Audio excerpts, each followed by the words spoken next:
Yeah, that's the Bee Gees and How Deep Is Your Love here on STGH Radio. Welcome on to the show. It's myself, Owen Lonergan, in the hot seat for the next hour. Hope you can stay with me.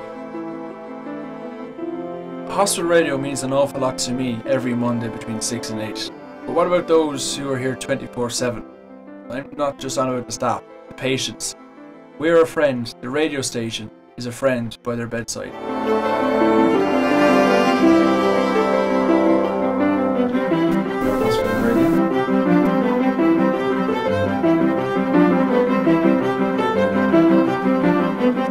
And you're very welcome to Regional Hospital Radio. We broadcast to the patients and staff at the Midwestern Regional Hospital here in Dooradoyle.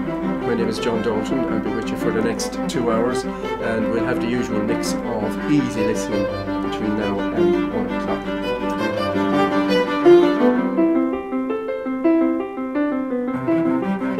Patients and staff, it's exclusively their own radio station, so we play music, different types of music, and we invite dedications and the requests, and maybe more importantly we announce any items of news in relation to the hospital itself that they should know about. We also broadcast some religious services. My name's Tom Noctor. I'm the station manager of St Edith's Hospital Radio in Portrane, County Dublin. St Edith's is a psychiatric hospital and also for people with learning disabilities. I don't do many shows. We do a radio bingo for our residents on a Tuesday morning, and that's my main show. I'd also fill in then when volunteers don't turn up or are absent. Hi, my name is Pat Maher. I present a programme here on Hospital Radio, and the programme is called Just For You. We do it every Monday night between 8 o'clock and 10. And there's a bit of work involved in getting the programme prepared. We usually go into the websites and get some news and weather, some hospital information and things for the patients, something that they might like to hear about. My name is Jerry Ford. I present Anything Goes between 12:30 and 3 o'clock here on CUH 102 FM. My name is Thomas Ryan. I host the Saturday show. It's on each Saturday at 3:30, and the type of music plays Irish and country.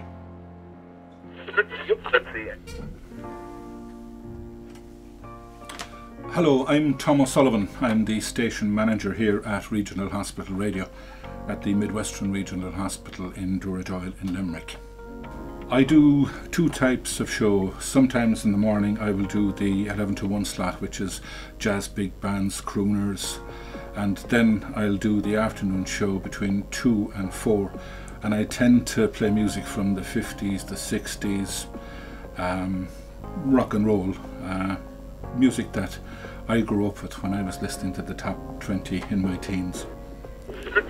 Hello, my name is Tom Bowen and I'm the chairman of Cork University Hospital Radio, 102 FM. My role and my responsibility is, as a HSE employee and as the designated officer, is to work very, very closely with our management committee and our programme committee in ensuring that we can provide the best possible service to all of our staff, all of our patients and all of our other healthcare service users. Hello, my name is Noel Welch and I'm the founding member of CUH-FM at the Cork University Hospital. I set up the station back in 1989, and back then we had just 5 presenters, and from there the station grew and built with presenters coming from all different walks of life. And hospital radio back then was used as a training ground, and a lot of presenters came through the service and went on to form patent careers in national broadcasting. Now from there I moved on to the Irish Hospital Radio Network and came to the position of chairman last year. So it's a different view now of hospital radio, because I travel around the country to take in the stations at Portrane and Dublin, to the Midwestern Hospital in Limerick, and down to the South Tipperary General Hospital in Clonmel in County Tipperary. So I've been to hospital radios right over the continent before I set up hospital radio back in the late 80s, and it has become a very enjoyable hobby. I'm also a journalist with the Evening Echo newspaper in Cork, and over the years I have combined my job in journalism with presenting programs, and we've interviewed a lot of famous names as well as former President Mary Robinson. We've also talked to a former Taoiseach, Albert Reynolds, and we had a lot of celebrities like the names of Daniel O'Donnell, Larry Gogan from 2FM, and the late Joe Dolan, who not alone came to talk to us on the radio, but they also came up and met the presenters and also the patients at ward level. So it was very benefactory to the patients and staff of the hospital. It gave them a nice a buzz to have these people in the hospital. And our motto, as always, was if we can't get the patients to the show, we'll get part of the show to the patients. So hospital radio, I hope, will live on a long time. It's a great opportunity for people that want to get into broadcasting to start at hospital radio, and it's up to them to make a career of it from therein.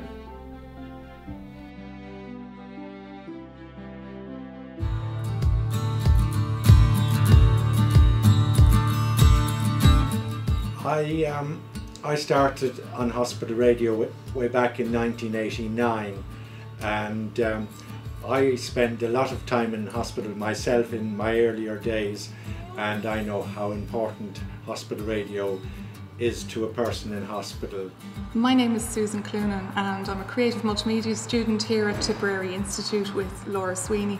It was Laura who first brought up the idea of hospital radio, and as I like voluntary work and I do love music, I thought this is a great opportunity to get experience of radio as well as doing something positive for the community and for the hospital.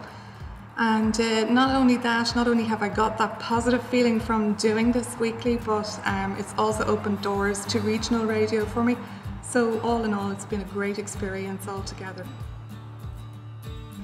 Well, I started in radio in 1978 working for Big Yellow Pirate Station.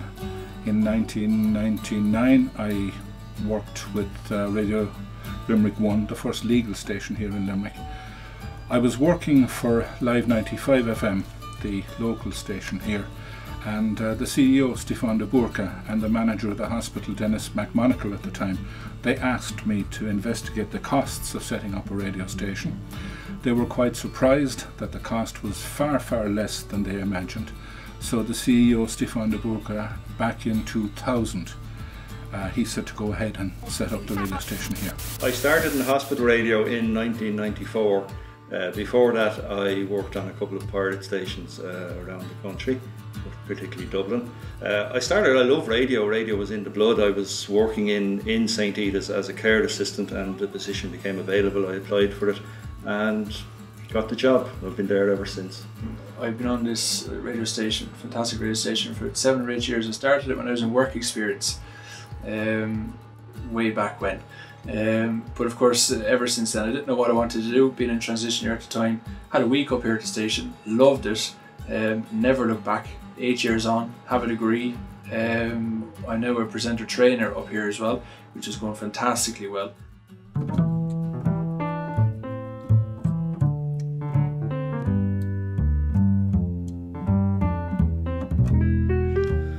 Well, the benefits of hospital radio have been proven in many studies across the country. There's stations as far in Australia, New Zealand, Holland, UK. It's very big in the UK, and the benefits, the clinical benefits, there's been a lot of study on that, and they are well documented, the benefits of hospital radio. It takes patients' minds away from their worries or their ills. And it's a relaxing environment, creates a relaxing environment for them that's specific to them. They can get a request played immediately on the station. They can ask for a particular song that might have a meaning to them or a memory for them, and it's just therapeutic and relaxing to them.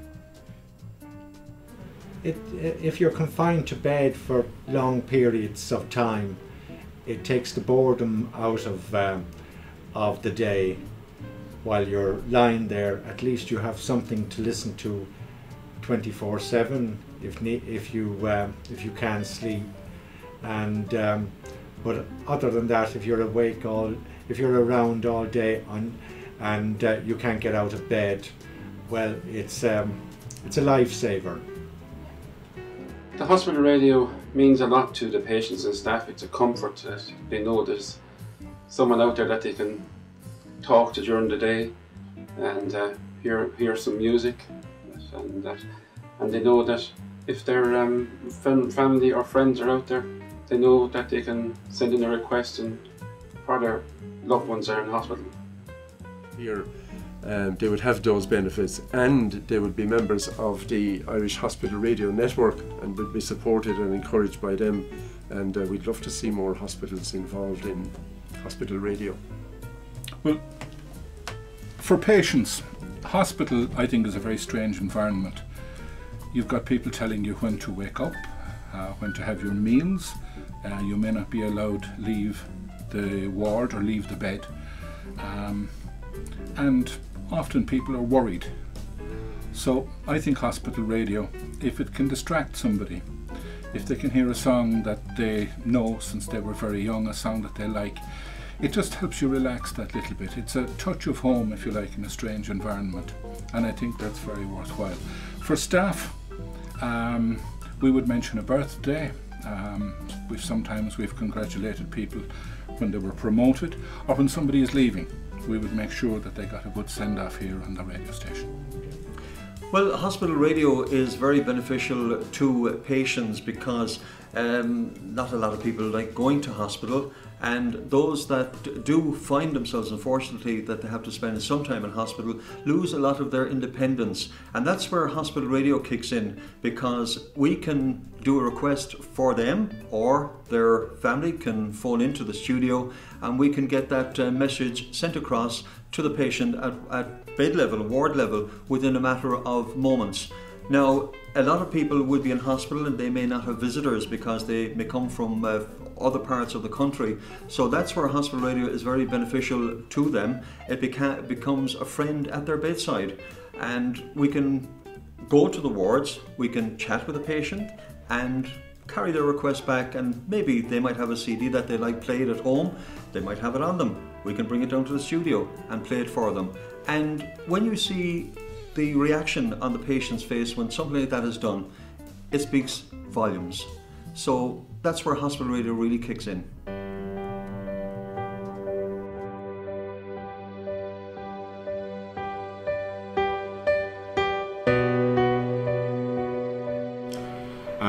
Just to give an example of the effect of CUHFM, how it can affect patients and indeed patients' families. Just very, very recently, we had a patient who was very, very ill in the intensive care unit here.